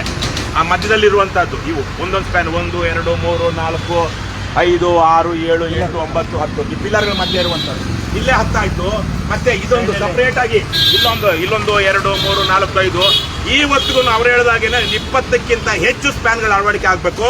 ಅದರಲ್ಲಿ 762 ಆ ಮಧ್ಯಕ್ಕೆ ಇದಕ್ಕೆ ರಸ್ತೆಗೆ ಹಾಕುವಂಥದ್ದು 762 ಸೆಗ್ಮೆಂಟ್ಗಳಲ್ಲಿ 728 ಸೆಗ್ಮೆಂಟ್ಗಳಾಗಿ ಇನ್ನು ಎಷ್ಟು ಕ್ಯಾಸ್ಟ್ ಆಗಿದ್ದು. ಈಗ ಇನ್ನೂ 44 ಸೆಗ್ಮೆಂಟ್ ಕ್ಯಾಸ್ಟ್ ಮಾಡಬೇಕು. ಸಮರೋಪಾದಿಯಲ್ಲಿ ಮಾಡಿದ್ರು ಆಗೋದಿಲ್ಲ. ಬರೀ ಇವ್ರು ಯಾರೋ BB ಇವರು ಸೆಂಟ್ ಜಾನ್ಸ್ ಅವರು ಜಾಗ ಕೊಟ್ಟಿರ್ಲಿಲ್ಲ ಅಂತ ಅದಕ್ಕೆ ಹೇಳ್ತಾ ಇದ್ರು. ಆದ್ರೆ 2017ರಲ್ಲಿ ಆರಂಭವಾದ ಕಾಮಗಾರಿಗೆ ಈಗಲೂ ಸೆಂಟ್ ಜಾನ್ಸ್ ಅವರಿಂದ ಏನೋ ತಗೊಳ್ಬೇಕಾಗಿತ್ತೋ ತಗೊಳಕ್ ಆಗ್ಲಿಲ್ಲ. ಅಂದ್ರೆ ಇವರು ಯಾವುದೇ ಕ್ಲಿಯರೆನ್ಸ್ ಇಲ್ಲದೆ ದುಡ್ಡು ಹೊಡೆಯೋದಿಕ್ಕೆ, ಕಮಿಷನ್ ಹೊಡೆಯೋದಿಕ್ಕೆ ಇವತ್ತಿನ ನಮ್ಮ ಭ್ರಷ್ಟ ರಾಜಕಾರಣಿಗಳು ನೀಚರು ಹೇಗಿದ್ದಾರೆ ಅಂದ್ರೆ, ಈ ತರಹದ ಕಾಂಕ್ರೀಟು ಸಿಮೆಂಟು ಇರುವಂತಹ ಕಾಮಗಾರಿ ಅಂದ್ರೆ ಎಲ್ಲ ಪುಳುಕ, ಜೆಲ್ಲಿ, ಮರಳು, ಕಂಬಿ, ಸಿಮೆಂಟು ಇರುವಂತಹ ಕಾಂಕ್ರೀಟ್ ಕಾಮಗಾರಿಗಳು ಅಂದ್ರೆ ನಮ್ಮ ಭ್ರಷ್ಟ ಮತ್ತು ನೀಚ ರಾಜಕಾರಣಿಗಳಿಗೆ ಎಲ್ಲ ಪುಳುಕ. ಯಾಕಂದ್ರೆ 40-50% ಕಮಿಷನ್ ಹೊಡಿಬಹುದು. ಅದಕ್ಕೆ ತಕ್ಕನಾಗೆ ನಮ್ಮ ರಾಜ್ಯದಲ್ಲಿರುವಂತಹ ಗುತ್ತಿಗೆದಾರರು ಸಹ ಇವತ್ತು ದೇಶದ್ರೋಹದ ಕೆಲಸದಲ್ಲಿ ಯಾವುದೇ ಒಂದು ಕಾಮಗಾರಿಗೆ ಯಾವನಿಗೆ ನೀವು ಲಂಚ ಕೊಡ್ತೀರಿ ಅಂದ್ರೆ ನೀವು ಅನ್ನ ತಿನ್ನಲ್ರಯ್ಯ. ನೀವು ಅನ್ನ ತಿನ್ನೋದು ಅಮೇತ್ಯಾನೆ. ಲಂಚ ಕೊಟ್ಟು ನೀವು ಕಾಮಗಾರಿ ಮಾಡಿದ್ರೆ ಗುತ್ತಿಗೆದಾರರು, ನೀವು ನಿಜಕ್ಕೂ ಈ ಭ್ರಷ್ಟ ಅಧಿಕಾರಿಗಳು, ರಾಜಕಾರಣಿಗಳ ಜೊತೆ ಸೇರಿಕೊಂಡು ದೇಶದ ವ್ಯವಸ್ಥೆಯನ್ನ ಹಾಳು ಮಾಡ್ತಾ ಇದ್ದೀರಾ. ಲಂಚ ಕೊಡುವಂತಹ ಕಳಪೆ ಕಾಮಗಾರಿ ಮಾಡುವಂತಹ ಗುತ್ತಿಗೆದಾರನು ಪರಮ ಭ್ರಷ್ಟ, ಪರಮ ನೀಚ, ದೇಶದ್ರೋಹಿ. ನೀವು ಎಷ್ಟು ಕೋಟಿ ಸಂಪಾದನೆ ಮಾಡಿದ್ರೆ ಏನ್ ಬಂತು? ಬಸವಣ್ಣನವ್ರು ಹೇಳಿದ ವಚನವನ್ನು ಜ್ಞಾಪಿಸ್ಕೊಳ್ಳಿ. ಪಾಪಿಯ ಧನ ಪ್ರಾಯಶ್ಚಿತ್ತಕ್ಕಲ್ಲದೆ ಸತ್ಪಾತ್ರಕ್ಕೆ ಸಲ್ಲದಯ್ಯ, ನಾಯ ಹಾಲು ನಾಯಂಗಲ್ಲದೆ ನೈವೇದ್ಯಕ್ಕೆ ಸಲ್ಲದಯ್ಯ, ಶರಣರಿಗಲ್ಲದೆ ಮಾಡುವ ಅರ್ಥ ವ್ಯರ್ಥ ಕಂಡಯ್ಯ ಅಂತ ಬಸವಣ್ಣ ಹೇಳ್ತಾರೆ 900 ವರ್ಷಗಳ ಹಿಂದೆ. ನಿಮ್ಗೆ ಮಾನ ಮರ್ಯಾದೆ ನಾಚಿಕೆ ಇದ್ರೆ ಪ್ರಾಮಾಣಿಕವಾಗಿ ದುಡಿರಿ, ನೂರಾರು ದುಡಿರಿ. ಬೇರೆ ಬೇರೆ ದೇಶಗಳಲ್ಲಿ, ನಮ್ಮ ದೇಶದಲ್ಲೇ ಕೆಲವೊಂದು ಮಲ್ಟಿನ್ಯಾಷನಲ್ ಕಂಪನೀಸ್ ಲಂಚ ಕೊಡದೆ ಪ್ರಾಮಾಣಿಕವಾಗಿ ಅದೇನಿದೆಯೋ ಅದನ್ನ ಅವರು ಹೇಳ್ತಾರೆ, ಬಿಟ್ ಮಾಡ್ತಾರೆ, ಲಂಚ ಕೊಡದೆ ಕೆಲಸ ಮಾಡ್ತಾರೆ. ನಮ್ಮ ದೇಶದಲ್ಲಿರುವಂತಹ ಕೆಲವೊಂದು ಈ ಗುತ್ತಿಗೆದಾರರಾಗಿರೋರೇ ಇವತ್ತು ಎಷ್ಟೋ ಜನ ಮಂತ್ರಿಗಳು, MLAಗಳು ಆಗಿದ್ದಾರೆ. ಹಾಗಾಗಿ ದೇಶದ್ರೋಹಿಗಳು ಈ ಬದ್ಮಾಶ್ಗಳಿಗೆ ಒಂದಲ್ಲ ಒಂದು ದಿವಸ ಬೀಳುತ್ತೆ ಒದೆ, ಹಂಗೆ ಬೀಳೋದಿಲ್ಲ. ಜನ ಎಚ್ಚೆತ್ತಾಗ ರೋಸತ್ತಾಗ ನಿಮ್ಗೆ ಹಾಗೆ ಬೀಳೋದಿಲ್ಲ. ಕದೀಮ ವಂಚಕ ಗುತ್ತಿಗೆದಾರರು, ಭ್ರಷ್ಟ ಅಧಿಕಾರಿಗಳು, ಭ್ರಷ್ಟ ರಾಜಕಾರಣಿಗಳು. ಹಾಗಾಗಿ ನಾನು ಇವತ್ತು ನಡೆದಪ್ಪ ಹಾಗೆ ಅಲ್ಲ ಕಾಂಪ್ಲೆಕ್ಸ್ ಬೇರೆ ಯಾರನ್ನೋ ಕೇಳೋದು ಬೇಡ. ಬೆಂಗಳೂರಿನ ಅತ್ಯಂತ ಪ್ರಭಾವಿ ರಾಜಕಾರಣಿ ರಾಮಲಿಂಗಾರೆಡ್ಡಿ, ಇವ್ರ ವಿರುದ್ಧವಾಗಿ ಬಿಜೆಪಿಯವರು ಕೂಡ ಮಾತಾಡೋದಿಲ್ಲ. ಇವರ ಮತ್ತು ಅನಂತಕುಮಾರ್ ಅವರ ಒಡನಾಟ ಮತ್ತು ಅಂಡರ್ಸ್ಟ್ಯಾಂಡಿಂಗ್ ಹೇಗಿತ್ತು ಅಂದ್ರೆ, ರಾಮಲಿಂಗಾರೆಡ್ಡಿ ವಿಚಾರಕ್ಕೆ ಅನಂತಕುಮಾರ್ ಬರ್ತಾ ಇರಲಿಲ್ಲ, ಅನಂತಕುಮಾರ್ ವಿಚಾರಕ್ಕೆ ರಾಮಲಿಂಗಾರೆಡ್ಡಿ ಹೋಗ್ತಾ ಇರಲಿಲ್ಲ. ಆ ತರದ ಎಲ್ಲ ಬಿಜೆಪಿಯವರು ಹೇಳೋ ಮಾತುಗಳೇ ಇದು. ರಾಮಲಿಂಗಾರೆಡ್ಡಿ ಅವ್ರಿಗೆ ಅನುಕೂಲವಾಗುವಂತ ಕ್ಯಾಂಡಿಡೇಟೇ ಇಲ್ಲಿ ಬಿಜೆಪಿ. ಕಳೆದ 4 ಬಾರಿ 2018ರಲ್ಲಿ 2008ರಲ್ಲಿ ಒಬ್ಬ ಅಭ್ಯರ್ಥಿ, ಮತ್ತೆ ಅಭ್ಯರ್ಥಿ 2013 ಬರಲಿಲ್ಲ. 2013ಕ್ಕೆ ಇನ್ನೊಬ್ಬ ಅಭ್ಯರ್ಥಿ ಬಿಜೆಪಿಯಿಂದ, ಮತ್ತೆ ಅವನು 2018ಕ್ಕೆ ಬರಲಿಲ್ಲ. 2018ರಲ್ಲಿ ಇನ್ನೊಬ್ಬ ಅಭ್ಯರ್ಥಿ, ಅವನು 2023ಕ್ಕೆ ಬರಲಿಲ್ಲ. ಹೀಗೆ 4 ಸಲವು ಈ ಬಿಜೆಪಿ ಮತ್ತು ರಾಮಲಿಂಗಾರೆಡ್ಡಿ ನಡುವಿನ ಮ್ಯಾಚ್ ಫಿಕ್ಸಿಂಗ್ ಏನಿದೆ.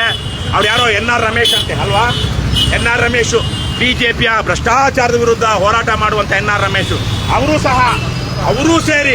ಅವರೂ ಸಹ ಈ ಕಾಮಗಾರಿ ಬಗ್ಗೆ ಇವತ್ತಿನ ತನಕ ಮಾತಾಡಿಲ್ಲ. ಬಿಜೆಪಿಯ ಯಾವ ರಾಜಕಾರಣಿ ಆಗಲಿ, ಯಾರೊಬ್ಬ ಸ್ಥಳೀಯ ಕಾರ್ಪೊರೇಟರ್ ಎಲೆಕ್ಷನ್ ನಿಲ್ಲೋನಾಗಲಿ, ಬೆಂಗಳೂರು ನಗರದ ಇನ್ಚಾರ್ಜ್ ಆಗಿದ್ದವರಾಗಲಿ ಯಾರು ಮಾತಾಡೋದಿಲ್ಲ. ಈ ತರಕಿದೆ ಇವರ ಬಾಂಧವ್ಯ. ಬಿಜೆಪಿಯವರಿಗೆ ಲೋಕಸಭಾ ಚುನಾವಣೆಯಲ್ಲಿ ನಾನು ಬೆಂಬಲಿಸ್ತೀನಿ, ನನ್ನ ವಿಚಾರಕ್ಕೆ ನೀವು ಬರಬೇಡಿ ಅಂತ ಹೇಳಿ ಈ ತರಹದ ಒಂದು ಭ್ರಷ್ಟ ದುಷ್ಟ ಕೂಟ, ವಂಶ ಪಾರಂಪರ್ಯ ರಾಜಕಾರಣ, ಭ್ರಷ್ಟಾಚಾರದಿಂದ ಕೂಡಿದಂತಹ ಅಕ್ರಮಗಳು, ಜನವಿರೋಧಿ ಕೃತ್ಯಗಳು, ಇವು ಇವತ್ತು ನಮ್ಮ JDS, ಕಾಂಗ್ರೆಸ್, ಬಿಜೆಪಿ ಅಂತ ಕರ್ನಾಟಕದಲ್ಲಿ ಆಳ್ವಿಕೆ ಮಾಡ್ತಾ ಬಂದಿರುವಂತಹವರ ನಡುವೆ ಇರುವಂತಹ ಒಂದು ಗುಪ್ತ ಕಾರ್ಯಸೂಚಿ ಇದು ಇವ್ರದ್ದು.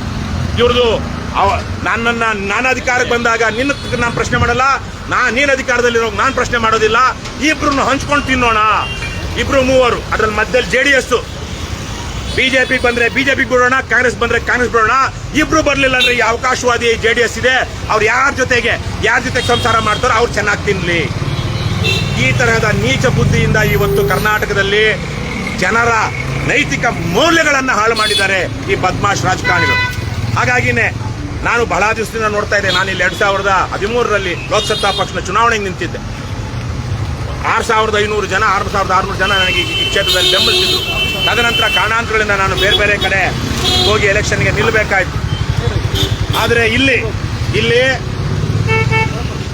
ಈ ಕ್ಷೇತ್ರದಲ್ಲಿ ಹಲವಾರು ದಿವಸಗಳಿಂದ ಇದನ್ನ ಮಾಡಬೇಕು, ಈ ವಿಚಾರವನ್ನು ಜನರ ಗಮನಕ್ಕೆ ತರಬೇಕು ಅಂದ್ಕೊಳ್ತಾ ಇದ್ದೆ. ನೋಡಿ, ಈ ತರಹದ್ದು 728 ಆಗಿದೆ ಅಂತ, ಇನ್ನೂ 34 ರೆಡಿ ಮಾಡಬೇಕಂತೆ. ಇಂತಹ 15 ಸ್ಪ್ಯಾನ್ ಅಲ್ಲಿಂದ ಇಲ್ಲಿಗೆ ಇವ್ರು ಹೇಳೋದು 15 ಸ್ಪ್ಯಾನ್ ನಿಲ್ಲಿಸಬೇಕಂತೆ. ಒಂದೊಂದಕ್ಕೆ 4 ದಿವಸ ಆಗುತ್ತಂತೆ. ಒಂದು ಸ್ಪ್ಯಾನ್ ಇಂಥದ್ದೇನೋ ನಿಲ್ಲಿಸೋದಕ್ಕೆ ಅದೆಷ್ಟೋ ಆಗುತ್ತಂತೆ. ಅದೆಷ್ಟೋ ದಿವಸ ನಿನ್ನೆ ಪತ್ರಿಕಾ ಟಿಪ್ಪಣಿಯಲ್ಲಿ ಅವ್ರು ಹೇಳಿದ್ದಾರೆ. ಇವ್ರ ಯೋಗ್ಯತೆಗೆ ಇನ್ನು ಎಷ್ಟು ದಿವಸದಲ್ಲಿ, ಇನ್ನು 5 ತಿಂಗಳ, June, July, August, September, October 5 ತಿಂಗಳಲ್ಲಿ. ನಾನು ಮತ್ತೊಮ್ಮೆ ಹೇಳ್ತಾ ಇದ್ದೀನಿ, ರಾಮಲಿಂಗಾರೆಡ್ಡಿ ಅವರೇ, ಆ ರಾಘವೇಂದ್ರ ಪ್ರಸಾದ್ ಇಂಜಿನಿಯರು, ಈ BSCPL ವಿಚಾರ ನಮಗದು ಸಂಬಂಧ ಇಲ್ಲ. ಅವರು ತಡ ಮಾಡಿದ್ರೆ ಅವ್ರಿಗೆ ಫೈನ್ ಹಾಕ್ಬೇಕು. ಯಾಕೆ ಅವ್ರು ತಡ ಮಾಡ್ತಾ ಇದ್ದಾರೆ ಅಂತ ಹೇಳ್ಬೇಕು, ಅದು ಬೇರೆ ವಿಚಾರ. ನೀವು mister Raghavendra Prasad, don't lie to the public, don't lie. It is beneath your dignity and your education. ನಿಮಗೆ ಸ್ವಲ್ಪ ಇದಿಟ್ಕೊಳ್ರಯ್ಯ, ಸ್ವಲ್ಪ ನಾಚಿಕೆ ಮಾನ ಮರ್ಯಾದೆ ಇಟ್ಕೊಳ್ರಯ್ಯ. ನೀವೆಲ್ಲ ಸರ್ಕಾರಿ ಅಧಿಕಾರಿಗಳು, ನಮ್ಮ ಅಣ್ಣ ತಮ್ಮಂದ್ರೆ ನೀವೇನು ಅಲ್ಲಿಂದ ಆಕಾಶನೋ ಇಂಗ್ಲೆಂಡಿಂದನೋ ಬಂದಿಲ್ಲ. ಬದ್ಮಾಶ್ಗಳ ತರಕ್ಕೆ ಸುಳ್ಳು ಹೇಳ್ಕೊಂಡು ಅವ್ಯವಹಾರಗಳು ಮಾಡಿಕೊಂಡು ಇವ್ರ ಹತ್ರ ಕೇಳ್ರಪ್ಪ. ಅವ್ರು ಯಾರಾದ್ರೂ ರಾಘವೇಂದ್ರ ಪ್ರಸಾದ್ ಯಾರಾದ್ರು ಗೊತ್ತಿದ್ದಾರೆ ಅವ್ರಿಗೆ? ಮಂಜುನಾಥ್ ಅಲ್ಲಿದಾರಲ್ಲ, ಅವ್ರಿಗೆ ಯಾರಿಗಾದ್ರು ಕೇಳಿ, ಆ ಮನುಷ್ಯನ ಸ್ವಲ್ಪ ವಿಚಾರಿಸೋಣ. ಇದೇನೆ BDA complex, Koramangala BDA complex. ಇದ್ರ ಮುಂದೆ ನಿಂತಿದೆ ನೋಡಿ. ಈಗಾದ್ರೂ ಸ್ವಲ್ಪ ಆ ಕಡೆ ಈ ಕಡೆ ಸರಿ ಮಾಡಿ ಒಂದಷ್ಟು ಓಡಾಡೋದಕ್ಕೆ ಉಸಿರಾಡೋ ಥರಕ್ಕೆ ಮಾಡಿದ್ದಾರೆ. ಇದು ಯಾವಾಗ ಒಂದು ವರ್ಷದಿಂದ, ಒಂದು 6 ತಿಂಗಳಿಂದ ಈಚೆಗೆ ಅದಕ್ಕೆ ಮೊದಲು ಈ ರಸ್ತೆಯಲ್ಲಿ ಓಡಾಡೋದಕ್ಕೆ ಆಗ್ತಾ ಇರಲಿಲ್ಲ. ಆಗ್ಲೇ ಹೇಳ್ದಂಗೆ ನಾನು ಆ ಸೆಂಟ್ ಜಾನ್ಸ್ ಹಾಸ್ಪಿಟ್ಲ್ಗೆ ಅದೆಷ್ಟು ಸಾವಿರ ಜನ ಈ ರಸ್ತೆಯಲ್ಲಿ ಬಂದವರು ಈ ಟ್ರಾಫಿಕಲ್ಲಿ ತಗಲಾಕೊಂಡು ಆಂಬ್ಯುಲೆನ್ಸ್ಗಳು ಅವರು ಇವರು ಅವ್ರ ಮನೆಗಳಿಂತವ್ರು ಅಯ್ಯೋ ಕೆಲಸ ಮಾಡುವಂಥ ಅಪರಾಧ ಕೃತ್ಯ ಮಾಡುವಂತಹ ಈ ಅವ್ರ ಕಾಮಗಾರಿ ಮಾಡುವಂಥ ಗುತ್ತಿಗೆದಾರರಿಗೆ ಅದೆಷ್ಟು ಜನ ಶಾಪ ಹಾಕಿದಾರೋ ಗೊತ್ತಿಲ್ಲ. ಒಳ್ಳೆಯವರ ಬಡವರ ಶಾಪ ತೆಗೆದೇ ಬಿಡೋದಿಲ್ಲ. ಬೇರೆ ನಾವು ಅನೇಕ ಕಡೆ ನೋಡಿದ್ದೀವಿ. ನೀವು ದುಡ್ಡಿನ ಮತದಲ್ಲಿ ಕಾನೂನು ಕೊಂಡ್ಕೊಳ್ಬಹುದು, ನ್ಯಾಯಾಲಯನ್ನೇ ಕೊಂಡ್ಕೊಳ್ಬಹುದು, ಜನರನ್ನ ಕೊಂಡ್ಕೊಳ್ಬಹುದು. ಗಂಡಸರಿಗೆ ಲಿಕ್ಕರು, ಹೆಂಗಸರಿಗೆ ಎರಡೂ ಬೆಳೆದಿರೋರಿಗೆ ಲಿಕ್ಕರು. ಇಷ್ಟನ್ನ ಕೊಟ್ಟು ನೀವು ಜನನೂ ಕೊಂಡ್ಕೊಳ್ಬಹುದು. ಆದ್ರೆ ನ್ಯಾಯ, ನೀತಿ ಅಂತ, ಪ್ರಕೃತಿ, ಧರ್ಮ ಅಂತೇನಿದೆ ಅದನ್ನ ನೀವು ಕೊಂಡ್ಕೊಳಕ್ಕಾಗೋದಿಲ್ಲ. ಜನರ ನಿಟ್ಟುಸಿರು, ಜನರ ಕಣ್ಣೀರು ನಿಮಗೆ ಶಾಪವಾಗದೆ ಬಿಡೋದಿಲ್ಲ. ಹಾಗಾಗಿ ಇಷ್ಟನ್ನು ಹೇಳ್ತಾ, ಇನ್ನೂ ಅಲ್ಲಿ ರ್ಯಾಂಪ್ ಆಗಿಲ್ಲ, ಇಲ್ಲಿ 3 ಕಡೆ ರ್ಯಾಂಪ್ ಆಗಬೇಕು. ಒಂದು ಸರ್ಜಾಪುರ ರಸ್ತೆಗೆ ಹೋಗುವಂಥದ್ದು, ಇನ್ನೊಂದು ಚೆಕ್ ಪೋಸ್ಟ್ ಕಡೆಗೆ ಹೊಸೂರು ರಸ್ತೆ ಕಡೆ ಹೋಗುವಂಥದ್ದು, ಇನ್ನೊಂದು ಕೇಂದ್ರೀಯ ಸದನದಿಂದ ಬಂದು ಹೋಗುವಂತಹ ರ್ಯಾಂಪು. ಅಲ್ಲಿ ಯಾವುದಾದ್ರು ಈಜಿಪುರದಲ್ಲಿ ಒಂದು ರ್ಯಾಂಪ್ ಆಗಬೇಕು, ಇಳಿಯೋದಕ್ಕೆ ಹತ್ತೋದಕ್ಕೆ. ಆದರೆ ಇಷ್ಟೆಲ್ಲ ಕಾಮಗಾರಿ ಬಾಕಿ ಇದೆ. 5 ತಿಂಗಳಲ್ಲಿ ಅದೇ ಹೇಳೋದಲ್ಲ ನಾನು, ಅಸಾಧ್ಯ ಅಲ್ಲ, ಸಾಧ್ಯ.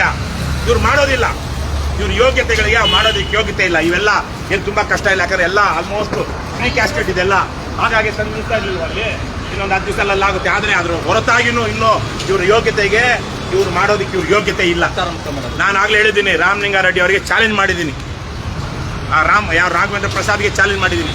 ನಿಮ್ಮ ಯೋಗ್ಯತೆಗೆ ಇದನ್ನೇನಾದರೂ ಅಕ್ಟೋಬರ್ ಒಳಗಡೆ ಇದನ್ನ ನೀವು ಉದ್ಘಾಟನೆ ಮಾಡಿದ್ರೆ ನಾನು ಸಾರ್ವಜನಿಕವಾಗಿ ಘೋಷಣೆ ಮಾಡಿ, ನಾನು ಆವತ್ತು ಚಾಲೆಂಜ್ ಮಾಡಿದ್ದೆ, ಉದ್ಘಾಟನೆ ಆಗಿದೆ, ಧನ್ಯವಾದಗಳು. ಆದರೆ ನಾನು ಆವತ್ತು ಸವಾಲು ಮಾಡದಂತೆ ಇವತ್ತು ಇಷ್ಟೊತ್ತಿನಿಂದ ನಾಳೆ ಇಷ್ಟೊತ್ತಿನ ತನಕ ನಾನು ನೀರನ್ನ ಬಿಟ್ಟು ಬೇರೆ ಏನೂ ತಗೊಳ್ಳೋದಿಲ್ಲ, ಮತ್ತೆ ಮೌನವಾಗಿರ್ತೀನಿ, ಏನೂ ಮಾತಾಡೋದಿಲ್ಲ ಅಂತೇಳಿ ಫೋನ್ ಎಲ್ಲ ಬದಿಗಿಟ್ಟು ಮೌನ ಮಾಡ್ತೀನಿ. ಆ ರೀತಿಯಲ್ಲಿ ಪಶ್ಚಾತ್ತಾಪ ಮಾಡ್ಕೊಳ್ತೀನಿ. ಇನ್ಯಾವ ರೀತಿಯಲ್ಲಿ ನಾವು ಇದನ್ನು ಚಾಲೆಂಜ್ ಮಾಡಬೇಕು ಗೊತ್ತಾಗ್ತಾ ಇಲ್ಲ. ಇವತ್ತು ನಿನ್ನೆ ತನಕ ಇದ್ರ ಬಗ್ಗೆ ಮಾಹಿತಿನೇ ಇಲ್ದಿದ್ದಂಥವ್ರು ನಿನ್ನೆ ಬೆಳಿಗ್ಗೆ ನಾವು ಪೋಸ್ಟ್ ಹಾಕಿದ ತಕ್ಷಣಕ್ಕೆ ಅದು ಸುಳ್ಳುಗಳ ಸರಮಾಲೆ ಇರುವಂತಹ, ಸುಳ್ಳು ಎಸ್ಟಿಮೇಷನ್ ಇರುವಂಥ, ಅದರಲ್ಲಿ 307 ಕೋಟಿಗೆ ಆಗಿದೆ ಅಂತ ಹೇಳ್ತಾ ಇಲ್ಲ. ಈಗ ಹಳೆ 2017ರಲ್ಲಿ 207 ಕೋಟಿಗೆ ಇದು ಪ್ರಾಜೆಕ್ಟ್ ಮಂಜೂರಾಗಿತ್ತು ಅಂತಿದ್ದಾರೆ. ಈಗ 307 ಕೋಟಿ ರೂಪಾಯಿ ಏನೋ ಸದ್ಯದ ಅಂದಾಜು ಮೊತ್ತ, ಎಸ್ಟಿಮೇಷನ್. ಇನ್ನೂ ಎಷ್ಟಾಗುತ್ತೋ ಗೊತ್ತಿಲ್ಲ, ಜಾಸ್ತಿ ಆಗ್ತಾನೆ ಇರುತ್ತೆ, ಇನ್ನೂ ಜಾಸ್ತಿ ಆಗ್ತಾ ಇರುತ್ತೆ. ಇದು ಮುಗಿಯೋಷ್ಟೊತ್ತಿಗೆ 400 ಕೋಟಿ ಆಗುತ್ತೋ 500 ಕೋಟಿ ಆಗುತ್ತೋ. ರಾಮಲಿಂಗಾರೆಡ್ಡಿಯನ್ನು ಅವ್ರ ಅಪ್ಪನ ಮನೆಯಿಂದ ತಂದ್ಕೊಡೋದಿಲ್ಲ, ಸಿದ್ದರಾಮಯ್ಯ ಅವ್ರ ಮನೆಯಿಂದ ತಂದ್ಕೊಡೋದಿಲ್ಲ, DK ಶಿವಕುಮಾರ್ ಅವ್ರ ಮನೆಯಿಂದ ತಂದ್ಕೊಡೋದಿಲ್ಲ. ನಾವು ಯಾರನ್ನು ನಾವೇ ನಮ್ಮ ಅಪ್ಪನ ಮನೆಯಿಂದ, ನಮ್ಮ ಮನೆಯಿಂದ ನಾವೇ ತೆರಿಗೆ ಕಟ್ತಾ ಇರೋದು. ನಾವು ನಮ್ಮ ಅಪ್ಪನ ಮನೆಯಿಂದ ತೆರಿಗೆ ಕಟ್ತಾ ಇದೀವಿ, ನಮ್ಮ ಮನೆಯಿಂದ ತೆರಿಗೆ ಕಟ್ತಾ ಇದೀವಿ, ನಾವು ದುಡ್ಡಲ್ಲಿ ತೆರಿಗೆ ಕಟ್ತಾ ಇದೀವಿ. ಈ ತೆರಿಗೆ ಹಣವನ್ನ ಸರಿಯಾಗಿ ನೋಡ್ಕೊಳ್ಬೇಕಾಗಿರುವಂತಹ ಬದ್ಮಾಶ್ ರಾಜಕಾರಣಿಗಳು ಮತ್ತು ಅಧಿಕಾರಿಗಳು ಏನಂತಾರೆ, ಅವರು ಟ್ರಸ್ಟೀಸು, ಸಾರ್ವಜನಿಕ ಹಣವನ್ನ ಅಪವ್ಯಯ ಆಗದ ರೀತಿಯಲ್ಲಿ ಸಾರ್ವಜನಿಕರ ಉದ್ದೇಶಕ್ಕೆ ಬಳಸಬೇಕಾದಂಥ ಧರ್ಮದರ್ಶಿಗಳು. ಸರ್ಕಾರ ನಡೆಸುವಂತವರು ರಾಜಕಾರಣಿಗಳು ಧರ್ಮದರ್ಶಿಗಳು. ಅದು ಅವ್ರನ್ನ ಪುಡುವಸೆ ಮಾಡೋದಿಲ್ಲ, ಪುಕ್ಸಟ್ಟೆ ಮಾಡೋದಿಲ್ಲ. ಲಕ್ಷಾಂತರ ರೂಪಾಯಿ ಸಂಬಳ ತಗೊಳ್ತಾರೆ, ಲಕ್ಷಾಂತರ ರೂಪಾಯಿ. ಇವತ್ತು ಆ ರಾಘವೇಂದ್ರ ಪ್ರಸಾದ್ ಅನ್ನುವಂಥ ಸುಳ್ಳು ಹೇಳಿರುವಂಥ ಅಧಿಕಾರಿ ಬಹುಶಃ ಆತನಿಗೆ 3 ಲಕ್ಷ ರೂಪಾಯಿ ಇರ್ಬೋದು, 2 ಲಕ್ಷ ಮಿನಿಮಮ್ 3 ಲಕ್ಷ ರೂಪಾಯಿ ಸಂಬಳ ಇರುತ್ತೆ. ಅದು ಸರಿಯಾದ ಮಾಹಿತಿನೂ ಇಲ್ಲ. ಈ ಸೆಗ್ಮೆಂಟ್ಗಳ ಬಗ್ಗೆ ಹೇಳುವಾಗ ಸ್ಪ್ಯಾನ್ಗಳ ಬಗ್ಗೆ ಮಾತಾಡ್ತಾರೆ. 762 ಸೆಗ್ಮೆಂಟ್ ಬಾಕಿ ಇದೆ, ಅದರಲ್ಲಿ 728 ಕ್ಯಾಸ್ಟ್ ಆಗಿದೆ, ಮತ್ತೆ 15 ಸ್ಪ್ಯಾನ್ಗಳು ಅಂತ, 1 2 3 4 15 ಸ್ಪ್ಯಾನ್ಗಳು. ನೀವು ಸೆಗ್ಮೆಂಟ್ಸ್ ಹೇಳುವಾಗ ಅದನ್ನ ಅಂಡ್ ಅಂತ ಹಾಕ್ಬಾರ್ದು. ಸೆಗ್ಮೆಂಟ್ಸ್ ಆದ್ಮೇಲೆ ನೆಕ್ಸ್ಟ್ ಪ್ಯಾರಾದಲ್ಲಿ, ನೆಕ್ಸ್ಟ್ ಸೆಂಟೆನ್ಸ್ ಅಲ್ಲಿ ಎಷ್ಟು ಪಿಲ್ಲರ್ಗಳ ಮಧ್ಯೆ ಇರುವಂತ ಸ್ಪ್ಯಾನ್ಗಳನ್ನ ಅಲ್ಲಿ ಹೇಳಬೇಕು. ಸೆಗ್ಮೆಂಟು ಹೇಳ್ತಾ, ಸುಳ್ಳು ಹೇಳ್ತಾ ಜನರನ್ನ ದಿಕ್ಕು ತಪ್ಪಿಸುವಂತದ್ದು. ಅಲ್ಲಿ ಓದಿದಾಗ 728 752ರಲ್ಲಿ 728 ಆಗಿದೆ, 15 ಬಾಕಿ ಇದೆ. ಏನ್ ಅರ್ಥ ಮಾಡ್ಕೊಳ್ಬೇಕು? ಎಷ್ಟು ಜನಕ್ಕೆ ಅಂತಹ ತಾಂತ್ರಿಕ ತಿಳುವಳಿಕೆ ಇರುತ್ತೆ. ಹಾಗಾಗಿ ಇಂಥ ಸುಳ್ಳುಗಳು ಜನನ ದಿಕ್ಕು ತಪ್ಪಿಸುವಂಥದ್ದು ಹೇಳಿದಿರಾ. ನಿಮ್ಮ ಯೋಗ್ಯತೆಗೆ ಏನ್ ಸರಿ ಇದೆಯೋ ಅದು ಹೇಳ್ರಯ್ಯ, ಏನ್ ಸತ್ಯ ಇದೆ ಅದು ಹೇಳ್ರಯ್ಯ. ಇನ್ನೆಷ್ಟು ದಿವಸ ಜನರಿಗೆ ಈ ಭಾಗದ ಜನರಿಗೆ ಅದೆಷ್ಟೋ ಯಾವುದೋ ಒಂದು ಕೋರಮಂಗಲ ಇದೇ ವಿಚಾರಕ್ಕೆ ಒಬ್ರು ಫೇಸ್ಬುಕ್ ಪೇಜು ನಡೆಸ್ತಾರೆ ಒಂದಷ್ಟು ಜನ. ಅನೇಕ ಸಂದರ್ಭದಲ್ಲಿ ಅವರು ಪ್ರತಿಭಟನೆಗಳೆಲ್ಲ ಮಾಡಿದ್ರು. ಈ ಕೋರಮಂಗಲ ನಿವಾಸಿಗಳ ಸಂಘದವರು ಇತ್ತೀಚೆಗೆ ಅವ್ರನ್ನು ಏನು ಜಾಸ್ತಿ ಕಾಣಿಸ್ತಾ ಇಲ್ಲ. ಈ ಮಧ್ಯದಲ್ಲಿ ಸ್ವಲ್ಪ ಉಸಿರಾಡೋದಕ್ಕಾಗಿದೆ ಇಲ್ಲಿ ಈ ರಸ್ತೆಗಳು. ಇಲ್ಲಿ ತನಕ ಈ ಕಡೆ ಬಂದು, ಆ ಕಡೆ ಅಲ್ಲಿ ತನಕ ಬಂದು ಈ ಕಾಮಗಾರಿ ಮಾಡೋದು ಇವಾಗ ಒಂದಷ್ಟು ಆಗಿದೆ. ಬಂಧುಗಳೇ, ಕೊನೆಯಲ್ಲಿ ನಮ್ಮ ರಾಜಕಾರಣಿಗಳನ್ನ ನಾವು ಪ್ರಶ್ನಿಸದೆ, ನಮ್ಮ ಅಧಿಕಾರಿಗಳನ್ನ ನಾವು ಪ್ರಶ್ನಿಸದೆ ನಮ್ಮ ಹಕ್ಕುಗಳನ್ನ ಉಳಿಸ್ಕೊಳ್ಳೋದಿಕ್ಕಾಗೋದಿಲ್ಲ. ನಮ್ಮ ಬದುಕು ಹಸನಾಗೋದಿಲ್ಲ. ನೀವು ಎಲ್ಲ ಕಷ್ಟಪಟ್ಟು ಬೆವರರಿಸಿ ತೆರಿಗೆ ಕಟ್ತೀವಿ. ನಮ್ಮ ತೆರಿಗೆ ಹಣವನ್ನು ಸದ್ವಿನಿಯೋಗ ಆಗುವ ರೀತಿಯಲ್ಲಿ ನೋಡ್ಕೊಳ್ಬೇಕಾದಂಥ ಧರ್ಮದರ್ಶಿಗಳ ಥರ ಇರಬೇಕಾಗಿರುವಂತಹ ನಮ್ಮ ಅಧಿಕಾರಿಗಳು ಮತ್ತು ರಾಜಕಾರಣಿಗಳು, ಕಾರ್ಯಾಂಗ ಮತ್ತು ಶಾಸಕಾಂಗ ಇವತ್ತು ಜನದ್ರೋಹಿಗಳಾಗಿದ್ದಾರೆ. ಆ ಜನದ್ರೋಹಿಗಳ ಕಾರಣಕ್ಕೇ ಎಷ್ಟೆಷ್ಟೋ ಓದಿರುವಂಥ ವಿದ್ಯಾವಂತರು ಯಾವ್ಯಾವುದೋ ಇಂಡಸ್ಟ್ರಿ ಮಾಡಿಕೊಂಡು ಈ ಥರದ್ದು ಯಾವುದೋ ಒಂದು ಕಂಪನಿ ಮಾಡಿಕೊಂಡು ಈ ಕಾಮಗಾರಿಗಳ ಗುತ್ತಿಗೆ ತಗೊಂಡು 30-40% ಕಮಿಷನ್ನು. ರಾಮಲಿಂಗಾರೆಡ್ಡಿ ಅವರು ಅವ್ರು ನಂಬುವಂಥ ಯಾವುದೋ ಒಂದು ದೇವ್ರ ಮೇಲೆ, ಅವ್ರ ಮನೆ ದೇವ್ರ ಮೇಲೆ ಆಣೆ ಮಾಡಿ ಹೇಳಿ ಇದನ್ನು ನಾನು 1 ಪೈಸಾ ಲಂಚ ತಗೊಂಡಿಲ್ಲ, ಅವರೇ ನಿಭಾಯಿಸ್ತಾರೆ. ಅವ್ರು ಹೇಳಿ ಈ ಕಾಮಗಾರಿಯಲ್ಲಿ ನಾನು 1 ಪೈಸಾ ಅವ್ರ ಮನೆ ದೇವ್ರ ಮೇಲೆ, ನಮ್ಮ ಊರಲ್ಲಿ ಬೆಳೆದವರು ಅವರು, ನಮ್ಮ ಆನೇಕಲ್ ತಾಲೂಕವರು, ಚೆಟ್ಟಳ್ಳಿ, ಅದು ಯಾವ ದೇವರು ಗೊತ್ತಿಲ್ಲ, ಅವ್ರ ಮನೆ ದೇವರು ಅಥವಾ ಅವ್ರ ಊರು ಯಾವ್ದು ನಂಬಿದಾರೋ ಆ ದೇವ್ರ ಮೇಲೆ ಆಣೆ ಮಾಡಿ ನಾನು ಈಜಿಪುರ ಫ್ಲೈಓವರ್ ನಿರ್ಮಾಣದಲ್ಲಿ 1 ಪೈಸಾ ಲಂಚ ತಗೊಂಡಿಲ್ಲ, ಕಮಿಷನ್ ತಗೊಂಡಿಲ್ಲ, ಪರ್ಸೆಂಟ್ ತಗೊಂಡಿಲ್ಲ ಅಂತ ಹೇಳಿದ್ರೆ ನಾನು ಓಪನ್ ಆಗಿ, ನನಗೇನು ಅವ್ರು ಶಿಕ್ಷೆ ಕೊಡೋದಕ್ಕಾಗಲ್ಲ, ಆದರೆ ನಾನೇ ಶಿಕ್ಷೆ ಅನುಭವಿಸ್ತೀನಿ. ಅವ್ರು ಸುಳ್ಳು ಹೇಳಿರ್ಲಿ ನಿಜಾನೇ ಹೇಳಿರ್ಲಿ, ಆ ಮನುಷ್ಯ ಅಷ್ಟು ಹೇಳ್ಬಿಟ್ರೆ ಸಾಕು. ಅವ್ರ ಮನೆ ದೇವ್ರ ಮೇಲೆ ಆಣೆ ಮಾಡಿ, ಮಕ್ಕಳ ಮೇಲೆ ಬೇಕಾದ್ರೆ ಎಷ್ಟೋ ಜನ ಸುಳ್ಳು ಹೇಳ್ತಾರೆ, ದೇವ್ರ ಮೇಲೆ ಹೇಳ್ತಾರೆ. ಆದರೆ ಬಹುತೇಕವಾಗಿ ನಾವು ದೇವ್ರು ನಂಬೋಣ, ಅಂದರೆ ಇವ್ರು ದೇವ್ರು ನಂಬ್ತಾರೆ ಅಂತ ಭಾವಿಸೋಣ. ಹಾಗಾಗಿ ಅವ್ರು ದೇವ್ರ ಮೇಲೆ ಆಣೆ ಮಾಡಿದ್ರೆ ನಾನು ರಾಮಲಿಂಗಾರೆಡ್ಡಿ ಅವರು ಈ ಕಾಮಗಾರಿಯಲ್ಲಿ 1 ನಯಾ ಪೈಸಾ ಲಂಚ ತೆಗೆದುಕೊಂಡಿಲ್ಲ, ಕಮಿಷನ್ ತಗೊಂಡಿಲ್ಲ, ಪರ್ಸೆಂಟ್ ತೆಗೆದುಕೊಂಡಿಲ್ಲ ಅಂತ ಹೇಳಿದ್ದಾರೆ ಅವ್ರ ಮನೆ ದೇವ್ರ ಮೇಲೆ ಆಣೆ ಮಾಡಿ. ಹಾಗಾಗಿ ಅದು ಸತ್ಯ ಅಂತ ನಾನು ಭಾವಿಸ್ತೀನಿ. ಈ ವಿಚಾರದಲ್ಲಿ ನಾನು ಏನಂತಾರೆ ಬೇಷರತ್ತಾಗಿ ಅವರ ಕ್ಷಮೆ ಯಾಚಿಸುತ್ತೇನೆ ಅಂತೇಳಿ ಪೋಸ್ಟ್ ಮಾಡಿ ಕೈ ಮುಗಿಯೋ ಒಂದು ಫೋಟೋ ಹಾಕಿ ಕ್ಷಮೆ ಯಾಚಿಸ್ತೀನಿ. ಅದ್ರ ಜೊತೆಗೆ ಇವ್ರ ಯೋಗ್ಯತೆಗೆ ಅಕ್ಟೋಬರ್ ಒಳಗಡೆ ಈ ಕಾಮಗಾರಿ ಆಯಿತು ಅಂದರೆ 1 ದಿವಸ ಮೌನ ಮತ್ತು ಉಪವಾಸ, ಪಶ್ಚಾತ್ತಾಪ ಅಲ್ಲ ಪ್ರಾಯಶ್ಚಿತ್ತ, ಪಶ್ಚಾತ್ತಾಪಕ್ಕೆ ಕ್ಷಮೆನೂ ಕೇಳಿ ಪ್ರಾಯಶ್ಚಿತ್ತ ರೂಪವಾಗಿ 1 ದಿವಸ ಮೌನ ಮತ್ತು ಉಪವಾಸ ಇರ್ತೀನಿ ನಾನು. ಇಷ್ಟನ್ನ ಹೇಳಿ ಜನ ಬದಲಾಗೋಣ. ತಮಿಳುನಾಡಲ್ಲಿ ಸಾಕಷ್ಟು ಒಳ್ಳೆ ಗಾಳಿ ಬೀಸಿದೆ. ಕರ್ನಾಟಕದಲ್ಲಿ ಒಂದು ಪರ್ಯಾಯ ನಾವು ಕಟ್ಕೊಳ್ಳೇಬೇಕಾಗಿದೆ. ಯಾವನೋ ಸಿನಿಮಾ ಹೀರೋ ಬರ್ತಾನೆ, ಇನ್ಯಾವನೋ ರಾಜಕಾರಣಿ ಬರ್ತಾನೆ, ರಾಜಕಾರಣಿ ಮಗ ಬರ್ತಾನೆ, ಅವನ ಮೊಮ್ಮಗ ಬರ್ತಾನೆ, ಅವನ ಸೊಸೆ ಬರ್ತಾಳೆ, ಅವನ ಪ್ರಿಯತಮೆ ಬರ್ತಾಳೆ, ಅವಳ ಪ್ರಿಯತಮ ಬರ್ತಾನೆ. ನಾಚಿಕೆ ಆಗಬೇಕು ನಮ್ಮ ಯೋಗ್ಯತೆಗಳಿಗೆ. ಸ್ವತಂತ್ರ ಭಾರತದಲ್ಲಿ ಪ್ರಜಾಪ್ರಭುತ್ವ ವ್ಯವಸ್ಥೆಯಲ್ಲಿ ನಮ್ಮಲ್ಲಿಯೇ ಒಂದು ನಾಯಕತ್ವವನ್ನು ರೂಢಿಸಿಕೊಂಡು ಸಮಾಜಕ್ಕೆ ನ್ಯಾಯ ಕೊಡ್ತಾ ವ್ಯವಸ್ಥೆಯನ್ನು ಸುಧಾರಿಸೋದ್ರ ಬದಲಿಗೆ ಅವನು ಯಾವನೋ ಅಕ್ರಮವಾಗಿ ದುಡ್ಡು ಮಾಡಿರೋ ತಂದು ಅವನು ಎಲೆಕ್ಷನ್ ನಿಂತ, ಅವನು ಮೊಮ್ಮಗನ ನಿಲ್ಲಿಸ್ದ, ಮಗಳನ್ನ ನಿಲ್ಲಿಸ್ದ, ಮಗನ ನಿಲ್ಲಿಸ್ದ, ಹೆಂಡತಿ ನಿಲ್ಲಿಸ್ದ, ಕೊನೆಗೆ ಹೆಂಡತಿ ಬಿಟ್ಟು ಇನ್ನೊಬ್ಬ ಹೆಂಡತಿ ಅಲ್ಲದ ಹೆಂಡತಿಯನ್ನು ನಿಲ್ಲಿಸ್ದ. ಅವ್ರಿಗೆಲ್ಲ ನಾವು ಓಟ್ ಹಾಕ್ಕೊಂಡು ಅವರೇನೋ ಉದ್ಧಾರ ಮಾಡ್ತಾರೆ ಅಂತ.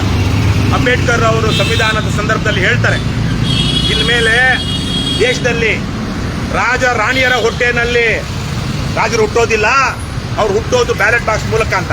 ಇವತ್ತು ಅದೇ ಬ್ಯಾಲೆಟ್ ಬಾಕ್ಸ್ ಮೂಲಕ ಅದೇ ರಾಣಿಯಲ್ಲಿ ಹುಟ್ಟಿದ ಮಕ್ಕಳು ಅದೇ ಬ್ಯಾಲೆಟ್ ಬಾಕ್ಸ್ ಮೂಲಕನೇ ಹುಡ್ತಾ ಇದ್ದಾರೆ. ಅಂದ್ರೆ ಹಣ ಚೆಲ್ಲಿ ಅದೇ ರಾಜ ರಾಣಿಯರು ತಮ್ಮ ಮಗಳ ಹೆಸರಲ್ಲಿ ಹಣ ಚೆಲ್ಲಿ ನೆನ್ನೆ ತಾನೇ ನೋಡಿದ್ವಿ. ಇನ್ನು ಬಚ್ಚ ಹೇಳಬೇಕು ನಿಜವಾಗ್ಲು, ಎಲ್ಲಿ ದಾವಣಗೆರೆ MLA ಪ್ರೆಸ್ ಮೀಟಲ್ಲಿ ಮಾತಾಡ್ತಿದ್ರೆಲ್ಲ ಜನ ನೋಡಿ ಟ್ರೋಲ್ ಮಾಡ್ತಾ ಇದ್ದಾರೆ.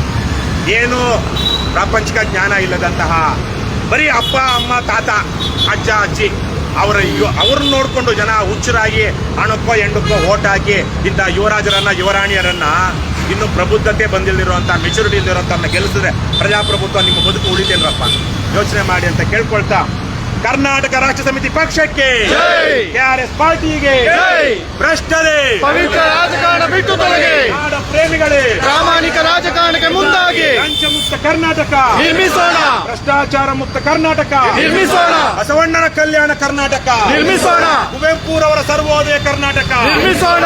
ಕರ್ನಾಟಕ ರಾಷ್ಟ್ರ ಸಮಿತಿ ಪಕ್ಷಕ್ಕೆ, ಜೈ. KRS ಪಾರ್ಟಿಗೆ ಜೈ. ಬಿಡುಗಡೆ ಭ್ರಷ್ಟರಿಂದ ಬಿಡುಗಡೆ, ಬೆಂಬಲಿಸಿ KRS ಬೆಂಬಲಿಸಿ, ಓಟು ಮಾಡಿ, ಡೊನೇಟ್ ಮಾಡಿ, KRS ಗೆ ಸಪೋರ್ಟ್ ಮಾಡಿ, ಕೈಯಲ್ಲಿ ಲಾಠಿ ಬಾಯಲ್ಲಿ ಸೀಟಿ, ಕೈಯಲ್ಲಿ ಲಾಠಿ, ಕರ್ನಾಟಕ ರಾಷ್ಟ್ರ ಸಮಿತಿ ಪಕ್ಷಕ್ಕೆ, ಜೈ.